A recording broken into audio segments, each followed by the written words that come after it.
Hello বন্ধুগণ, আমি সাইলা সালদার। সবাইকে আমার ডেটা সায়েন্স বাংলা চ্যানেলে স্বাগত জানাচ্ছি। আজকে আমি অতি আনন্দের সাথে বলতেছি, আমরা আজকে একটি নতুন প্লেলিস্ট করতে যাচ্ছি। সেটা হচ্ছে machine learning deep dive. Machine learning deep dive এই কারণ আমরা হচ্ছে মেশিন লার্নিংয়ের সমস্ত কিছু, অর্থাৎ এর পিছনে যে ম্যাথ, এর পিছনের প্রোগ্রামিং,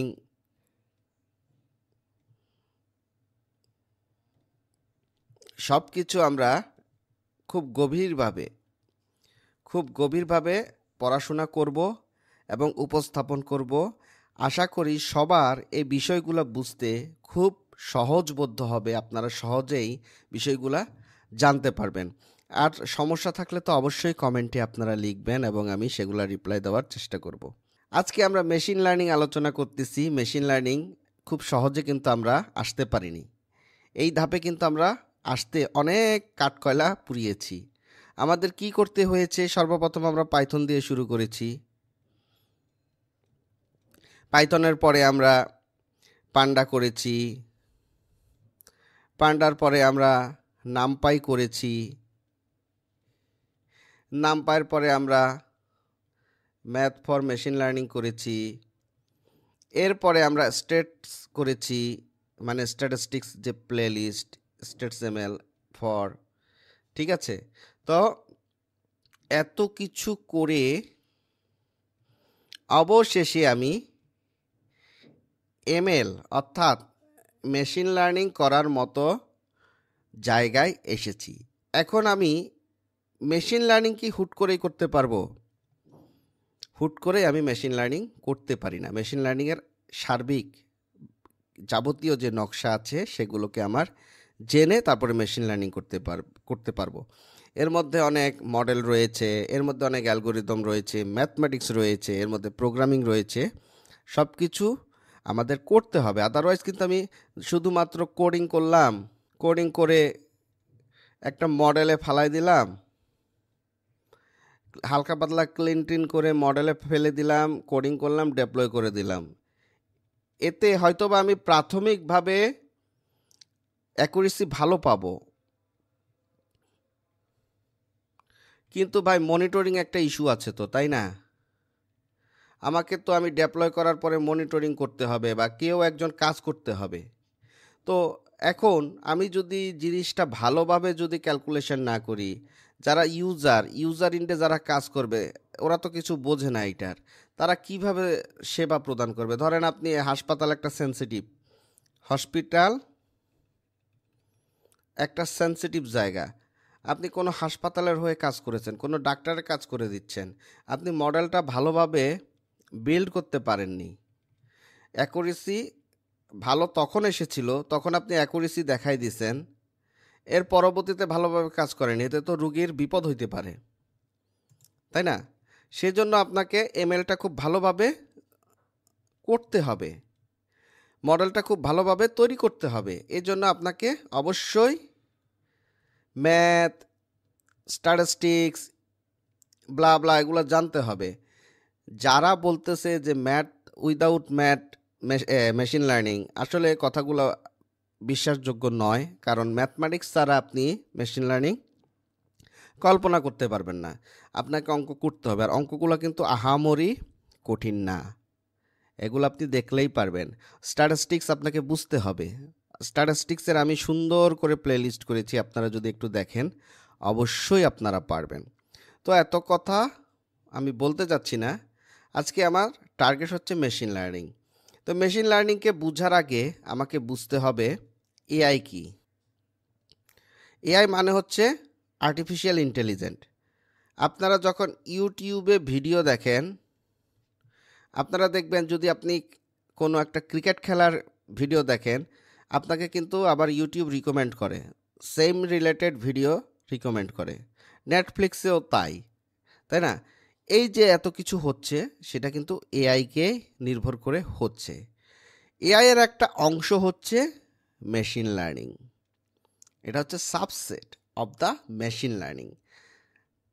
মেশিন লার্নিং কি আমরা একটু পরেই বুঝতেছি, একটু পরে আলোচনা করতেছি, যেহেতু আজকে আমার ক্লাসটা মেশিন লার্নিং বেস। একটু পরে আমি এটা নিয়ে বিস্তারিত বলবো। তারপরে আপনার আসবে ডিপ লার্নিং, তারপরে আপনার আসতেছে জেন এআই। দেখেন এটা কিন্তু এক একটা সাবসেট আকারে রয়েছে। যেমন দেখেন এআই এর সাবসেট কি? এমএল মানে মেশিন লার্নিং। মেশিন লার্নিংয়ের একটা সাবসেট হচ্ছে গিয়া ডিপ লার্নিং, আবার ডিপ লার্নিংয়ের সাবসেট জেন এআই। এর মধ্যে আবার রয়েছে এনএলপি, তারপরে কম্পিউটার ভিশন আমরা ওপেন সিবি বলে থাকি, তারপর এমএল অপস, এরপরে কিন্তু আমরা সফটওয়্যারটা আছেই। এখন আমার এইটার উপরে একটা প্লেলিস্ট করা আছে পাইথনের উপরে, আমার এগুলোর উপরে এখন প্লেলিস্ট করতে হবে। এটার উপরে আমি প্লেলিস্ট করব, এটার উপরেও করব, এমএল অপসের উপরেও করব। আমরা সমস্ত কিছু করার পরে আমাদের কিন্তু ডেপ্লয় করতে হবে। ডেপ্লয় করার জন্য আমাদের এমএল অপসকে জানতে হবে, কারণ এর মধ্যে অনেক টুলস আছে, এগুলো নিয়ে আমাদের কাজ করতে হবে। এখন আপনি আমাকে বলতে পারেন সফটওয়্যারের কাজ কি? সফটওয়্যারের কাজ কি? দেখেন আপনি যখন এই এতটুকু অংশ জানবেন, তখন আপনি নিজেকে উপস্থাপন করবেন একজন ডেটা সায়েন্টিস্ট হিসেবে। যখন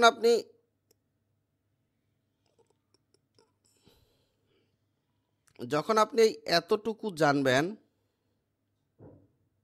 অর্থাৎ এআই থেকে শুরু করে সফটওয়্যার পর্যন্ত, তখন আপনি নিজেকে দাবি করবেন একজন এআই ইঞ্জিনিয়ার হিসাবে। তার সব কিছুর টার্গেট কিন্তু এআইকে বেস করে কিন্তু সব কিছু তৈরি হয়েছে। তো অনেকে আবার আমি বর্তমানে লিঙ্কডইনে দেখতেছি যে সফটওয়্যার কিছু এপিআই ইউজ করে মোটামুটি নিজেদেরকে জেন এআই ইঞ্জিনিয়ার হিসেবে দাবি করতেছেন। আসলে এআই ইঞ্জিনিয়ার হিসাবে আপনাকে যেমন সফটওয়্যার জানতে হবে, তেমনি কিন্তু এই ফাউন্ডেশন অর্থাৎ যে বিল্ডিং মডেলগুলো আছে, কিভাবে কত কষ্ট করে, কত ম্যাথমেটিক্স করে তারপরে এগুলো বিল্ড করতে হয়, এই ML, AI, DL, gen AI, এগুলো ভালোভাবে জানার পর এবং আপনি ভালো সফটওয়্যার জানেন, তখন আপনি নিজেকে এআই ইঞ্জিনিয়ার হিসেবে ব্যাখ্যা করতে পারেন। তো যাই হোক, আজকে এই নকশা থেকে, আসলে এই চিত্র থেকে আপনারা আশা করি বুঝতে পেরেছেন। অনেকেরই হয়তো বা ধারণা ছিল না এআই ইঞ্জিনিয়ার কি, ডেটা সায়েন্টিস্ট কি, এমএল ইঞ্জিনিয়ার কি। যারা মেশিন লার্নিংয়ে খুব এক্সপার্ট তাদেরকে এমএল ইঞ্জিনিয়ার বলা হয়। তারপরে যারা সব কিছু জানে তাদেরকে ডেটা সায়েন্টিস্ট বলে। তারপরে ডেটা নিয়ে যারা অ্যানালাইসিস করে, ধরেন স্ট্যাটিস্টিক্স নিয়ে, তারপরে পান্ডা নিয়ে, তারপরে হচ্ছে গিয়ে স্কুল নিয়ে, ইত্যাদি নিয়ে, মঙ্গোডিবি নিয়ে যারা ডেটাকে অ্যানালাইসিস করে থাকেন, পাওয়ার বিআই নিয়ে, তাদেরকে বলা হয় ডেটা অ্যানালাইসিস্ট।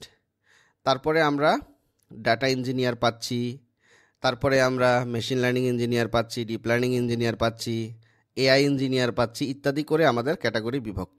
কিন্তু ডেটা সায়েন্টিস্টকে আপনার সব কিছু জানতে হয়। ডিপ লার্নিং থেকে শুরু করে, মানে আমার একদম ডেটা অ্যানালাইসিস থেকে শুরু করে ডিপ লার্নিং পর্যন্ত সব কিছু কিন্তু একজন ডেটা সায়েন্টিস্ট করতে হয়। আর একজন এআই ইঞ্জিনিয়ারকে এ টু জেড সব কিছুই তার নলেজে থাকে। সুতরাং এটাই হচ্ছে ডেটা সায়েন্টিস্ট এবং এআই ইঞ্জিনিয়ারের টার্গেট বা তাদের কাজ। তা আমাদের টার্গেট কিন্তু এআই ইঞ্জিনিয়ার। আমার এই প্লে লিস্টে, অর্থাৎ আমার এই ইউটিউব চ্যানেলে আমি একদম এআই ইঞ্জিনিয়ারের যত রিকোয়ারমেন্ট আছে সব কিছু ফুলফিল করব। আশা করি আপনাদের ভালোবাসা এবং দোয়া থাকলে আমি সেটা করতে পারবো, কিন্তু একটু লেন্দি প্রসেস, সবাইকে ধৈর্য ধরতে হবে। তো আসুন আমরা আজকে এমএল বা মেশিন লার্নিং সম্পর্কে জানার চেষ্টা করি। মেশিন লার্নিংটা কি? মেশিন লার্নিং একটি প্রযুক্তি। কেমন প্রযুক্তি? আপনারা যদি সফটওয়্যারের কথা চিন্তা করেন, একজন সফটওয়্যার ইঞ্জিনিয়ার একটা মডেল বিল্ড আপ করে। ধরেন একটা ওয়েব পেজের মতো বানানো হয়েছে, সেখানে কিছু ইনপুট দিলে তার এগেনস্টে কিছু আউটপুট আসে। ধরেন আপনার একটা ব্যাটারি কোম্পানি আছে, আপনি ওইখানে ধরেন অ্যাসিড কতটুকু আছে, অনেক অ্যাসিড ব্যাটারিতে ইউজ করা হয়, আমি জানি না, আমার মনে নেই। তো যাই হোক, কোনো একটা অ্যাসিড দিলেন, কত পরিমাণ আছে, তখন এখানে 100 কেজি চলে আসলো। তো আপনি ইনপুট দিয়েছেন, ইনপুট দেওয়ার পরে একটা আউটপুট আপনি বা একটা ফিডব্যাক পেয়েছেন। এটা হচ্ছে সফটওয়্যারের কাজ। কিন্তু মেশিন লার্নিংয়ের কাজ কি? মেশিন লার্নিং কি আপনার ইনপুট আউটপুটের উপর নির্ভরশীল? না। মেশিন লার্নিংয়ে কোনো প্রোগ্রামিং, এটাকে পরিচালনা করার জন্য কোনো প্রোগ্রামিংয়ের প্রয়োজন নাই। নো, কোনো প্রোগ্রামিং লাগবে না। এটা মূলত পুরাতন ডাটা, ওল্ড ডাটা থেকে শিখে, এটা পুরাতন ডাটা থেকে শিখে শিখে এর মতো করে ভবিষ্যৎবাণী করে, প্রেডিকশন করে। আশা করি বুঝেছেন। অর্থাৎ পুরাতন কিছু ডেটা থাকবে, এই ডেটাকে মেশিন লার্নিং অ্যানালাইসিস করবে। মেশিন লার্নিংয়ের যে মডেলগুলো আছে, এই ডেটাগুলো যেমন যেমন কাজ করেছে তার উপরে ডিপেন্ড করে সে প্রেডিকশন করবে, নতুন ডেটা জেনারেট করবে। এটাই হচ্ছে এমএলের কাজ বা মেশিন লার্নিংয়ের কাজ। এখন আমি একটু আগে বলেছি যে আপনি যদি নেটফ্লিক্সে মুভি খুঁজেন, নতুন নতুন মুভি সুপারিশ হয়। অর্থাৎ পুরাতন ডেটার দেখেছে, সে শিখেছে আপনি কি চাচ্ছেন, আপনি কি দেখতে চান, সেটা সে শিখে নিয়েছে। তারপর ওই অনুযায়ী আপনাকে একটা নতুন রিকমেন্ডেশন দিচ্ছে। তো এমএল কয় প্রকার, এমএলের প্রকারভেদটা আমরা বোঝার চেষ্টা করি। মেশিন লার্নিং মূলত 3 ধরনের হয়। মেশিন লার্নিং 3 ধরনের হয়ে থাকে। এক হচ্ছে সুপারভাইজড লার্নিং।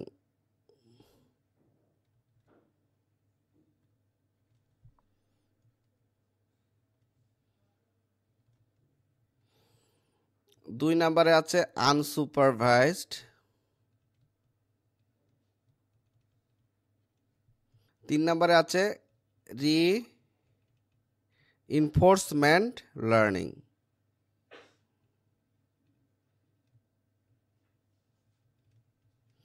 তো এই 3টি ক্যাটাগরিতে আমরা মেশিন লার্নিংকে ভাগ করে থাকি।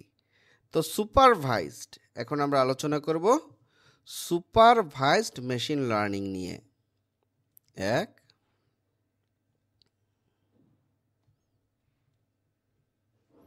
Supervised machine learning.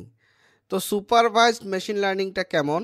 Supervised machine লার্নিংয়ে input থাকবে, আউটপুট থাকবে। এরকম ইনপুট এবং আউটপুট বিদ্যমান থাকবে, এর উপর বেস করে নতুন নতুন আউটপুট প্রেডিকশন করা হবে। ট্রেনিং হবে, আমরা টেস্ট ট্রেন সম্পর্কে জানব। ডেটাকে ট্রেন করার পরে, মডেলকে ট্রেন করার পরে সে নতুন নতুন তথ্য জেনারেট করবে। এটা হচ্ছে সুপারভাইজড মেশিন লার্নিংয়ের বেস বা ভিত্তি। তো এটাকে আমরা আরও দুটি ভাগে, অর্থাৎ এই সুপারভাইজড মেশিন লার্নিংকে আমরা আবার 2 ভাগে ভাগ করতে পারি। তো 2 ভাগে কি কি? একটা হচ্ছে রিগ্রেশন,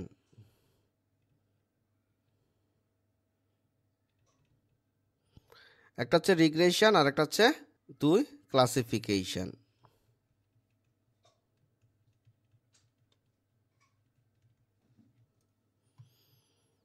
তো রিগ্রেশন এবং ক্লাসিফিকেশন, এই 2 ভাগে আমরা সুপারভাইজড মেশিন লার্নিংকে ভাগ করতে পারি। এখন রিগ্রেশনটা কি? রিগ্রেশন হচ্ছে, আমি একটু লিখে দেখাই। আমরা পেয়েছি রিগ্রেশন।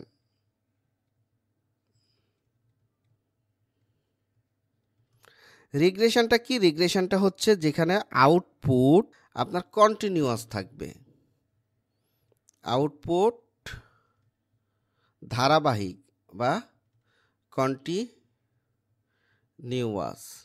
এখানে আউটপুটটা কন্টিনিউয়াস। এখন এর মাধ্যমে আমরা কি করতে পারি? নির্দিষ্ট সংখ্যা বা নির্দিষ্ট মান, নির্দিষ্ট সংখ্যা বা নির্দিষ্ট মানকে আমরা কি করি? প্রেডিক্ট করি।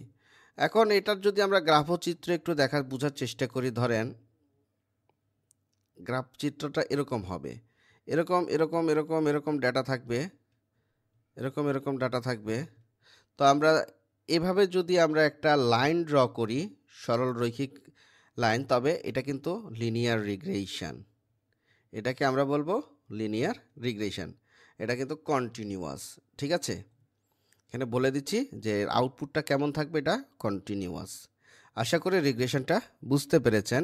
আমরা এই রিগ্রেশন নিয়ে অনেক বিস্তারিত আলোচনা করব, তখন এই বিষয়টা আরও ক্লিয়ার হয়ে যাব। তো রিগ্রেশন মডেলের মধ্যে কিছু মডেল রয়েছে, সেগুলো নিয়ে একটু আলোচনা করি বা একটু বলি। এর মধ্যে কি কি মডেল আমরা পাবো, যেমন সিম্পল লিনিয়ার রিগ্রেশন, এলআর দিয়ে আমি দিয়ে দিলাম। তারপরে ধরেন multiple linear regression, support vector machine, SVM দিয়ে দিলাম, এটাকে আমরা বলবো সাপোর্ট ভেক্টর মেশিন। তারপরে ধরেন এক্সজিবুস্ট,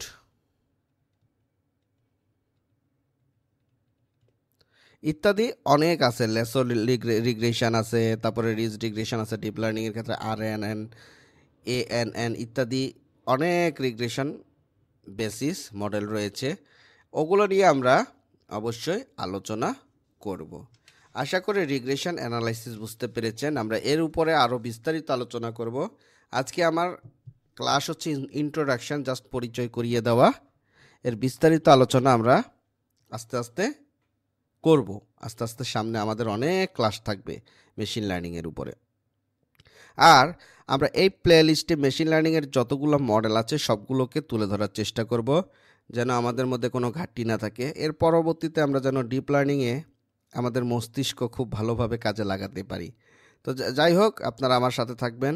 আমরা ইন্ড টু ইন্ড প্রজেক্ট করব, আমরা ডেপ্লয় করব, এমএলঅপস শিখব, সব কিছু আমরা এই চ্যানেলেই করব। সবাই আমার সাথে থাকবেন। তো এর পরবর্তী যে অংশটা আছে সেটা হচ্ছে ক্লাসিফিকেশান। রিগ্রেশন করেছি, আমরা এখন ক্লাসিফিকেশান দেখব।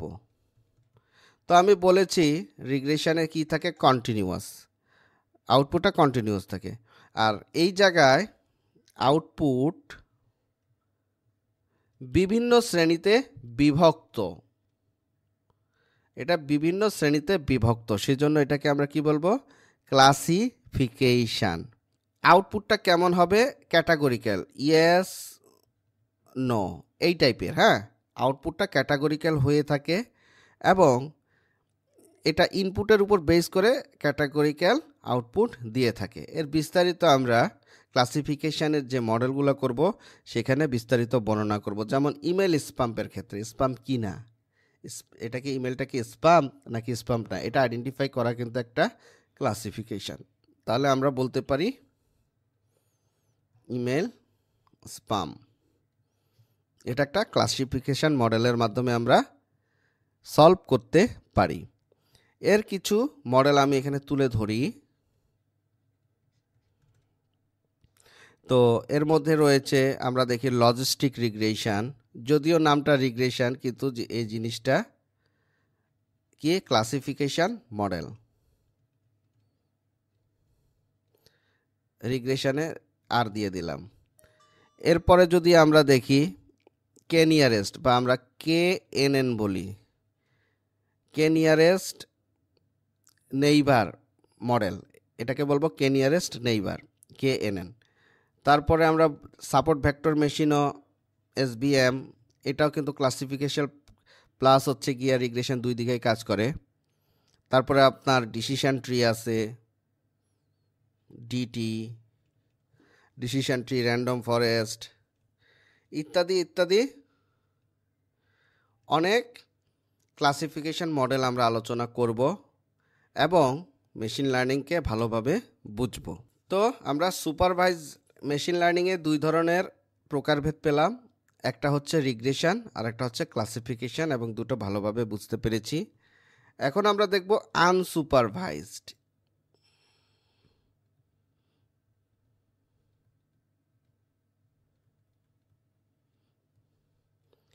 আনসুপারভাইজডটা কীরকম, নির্দিষ্ট কোনো আউটপুট থাকে না, আউটপুটের কোনো লেবেল নাই, আউটপুটের নো লেবেল অফ আউটপুট। তাহলে এটা কেমন হবে? এই জিনিসটা ধরেন বিভিন্ন গ্রুপে ভাগ করা হবে। ধরেন এ বেশি স্যালারি পায়, এ একটু কম স্যালারি পায়, মানে এই গ্রুপ একটু কম, বিভিন্ন গ্রুপে ভাগ করে নিব। এই গ্রুপটা একটু বেশি স্যালারি পায়, এই গ্রুপ একটু কম স্যালারি পায়, এই গ্রুপ তার চেয়ে কম স্যালারি পায়, এই গ্রুপ একদম সর্বনিম্ন স্যালারি পায়। এরকম গ্রুপে গ্রুপে ভাগ করে এই ধরনের মডেলগুলোতে আমরা কাজ করে থাকি। সেজন্য এটার নাম হচ্ছে আনসুপারভাইজড। এটা গ্রুপিং করে কাজ করে থাকে। এখন এর যে মডেলগুলা সেগুলো হচ্ছে বিভিন্ন ধরনের ক্লাস্টারিং মডেল আছে, আপনারা হয়তো বা নাম শুনেছেন, এটা নিয়ে আমরা বিস্তারিত আলোচনা করব। ক্লাস্টারিং মডেল রয়েছে, তারপরে ধরেন অ্যাসোসিয়েশন, তারপরে ডাইমেনশন রিডাকশান, ডিআর দিয়ে দিলাম, ডাইমেনশনালিটি রিডাকশান। তো এগুলো নিয়ে আমরা কাজ করব, বিস্তারিত আলোচনা করব। এগুলো হচ্ছে আনসুপারভাইজড মেশিন লার্নিং। অনেক প্লেলিস্টে কিন্তু আপনি আনসুপারভাইজড পাবেন না, অনেক প্লেলিস্ট রয়েছে শুধুমাত্র সুপারভাইজ মেশিন লার্নিং দিয়েই কিন্তু শেষ করে দিয়েছে। আমি আপনাদের কথা দিলাম আমি আনসুপারভাইজ মেশিন লার্নিংও আমি আপনাদের মাঝে তুলে ধরবো, এটারও প্লেলিস্ট আমার থাকবে। তারপর হচ্ছে রিইনফোর্সমেন্ট লার্নিং, আর লার্নিং দিয়ে দিলাম, বুঝে নেবেন। রিইনফোর্সমেন্ট লার্নিং এই জিনিসটা কি? আমরা তাহলে সুপারভাইজ, আনসুপারভাইজ এবং পরবর্তীতে দেখতেছি রিইনফোর্সমেন্ট লার্নিং। মূলত একটা এজেন্ট থাকবে। ধরেন একটা বিল্ডিং বিদ্যমান, এখানে এক কোণে একটা রবট রয়েছে। রবটকে ছেড়ে দেওয়া হলো, সে বিল্ডিংয়ের সাথে ধাক্কা খেলো, ধাক্কা খেয়ে সে পাক্কা হয়ে আবার রাস্তায় ফিরে আসলো। সে হাঁটতে থাকলো, সে আবার এদিকে গেল, আবার ধাক্কা খেলো, সে আবার হাঁটতে থাকলো। অর্থাৎ এখানে সে কিন্তু, তাকে বলা হয়েছে যে তুমি একটা এজেন্ট, তুমি কাজ করবা, কাজ করে যদি তুমি উল্টাপাল্টা করো তাহলে শাস্তি পাবা, পানিশমেন্ট। আর যদি তুমি সফল হও তুমি রিওয়ার্ড পাবা। অর্থাৎ সে কিন্তু ধাক্কা খেয়ে খেয়ে পাক্কা হয়ে সে সোজা পথে হাঁটতে থাকে।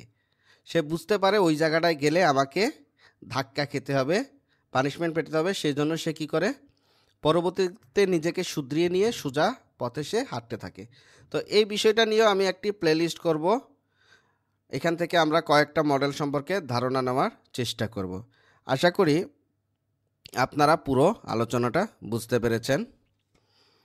এখন আমি যে বিষয়টা নিয়ে আলোচনা করব, আমরা যেহেতু মেশিন লার্নিং সম্পর্কে বুঝলাম, জানলাম, এর প্রকারভেদগুলো বুঝতে পারলাম, এআই সম্পর্কে জেনেছি, তারপরে ডেটা অ্যানালাইসিস সম্পর্কে জেনেছি, ডেটা সায়েন্টিস্ট সম্পর্কে জেনেছি, তারপরে এআই ইঞ্জিনিয়ার সম্পর্কে জেনেছি, অনেক কিছু আজকে আমরা বুঝতে পারলাম। এখন এত কিছু শিখে আমার লাভটা কি, এখন সেটা বোঝার চেষ্টা করব। এই যে এত কিছু শিখলাম, আমাদের লাভটা কি? তার মানে আমি ক্যারিয়ারে ফোকাস করতেছি। দেখেন, এই এআই ইঞ্জিনিয়ার বর্তমানে কিন্তু অনেক ডিমান্ডেবল, যদি আপনি ওই পর্যন্ত যেতে পারেন, খুবই ডিমান্ড। তারপর আজকে আমাদের আলোচনার বিষয় হচ্ছে ডেটা সায়েন্টিস্ট। অবশ্যই আমরা মেশিন লার্নিং নিয়ে ক্ষান্ত থাকব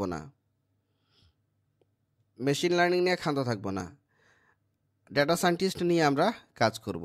একজন ডেটা সায়েন্টিস্টও কিন্তু ডিমান্ডেবল। আপনি একটু খেয়াল করেন, এই ডেটা সায়েন্টিস্ট হওয়ার জন্য আপনাকে এআই সম্পর্কে জানতে হচ্ছে, এমএল সম্পর্কে জানতে হচ্ছে, তারপরে আপনার ডিপ লার্নিং সম্পর্কে আপনাকে জানতে হচ্ছে। এগুলোকে বোঝার জন্য আপনাকে স্ট্যাটিস্টিক্স করতে হচ্ছে, তারপরে আপনাকে ডেটা অ্যানালাইসিস করতে হচ্ছে।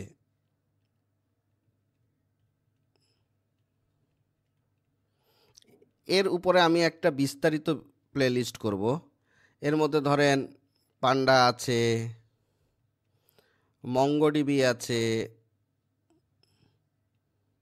তারপরে আছে আপনার প্লট, আপনার যে ভিজুয়ালাইজেশন সেগুলো আছে, ভিজুয়ালাইজেশন নিয়ে আমি মোটামুটি করেছি।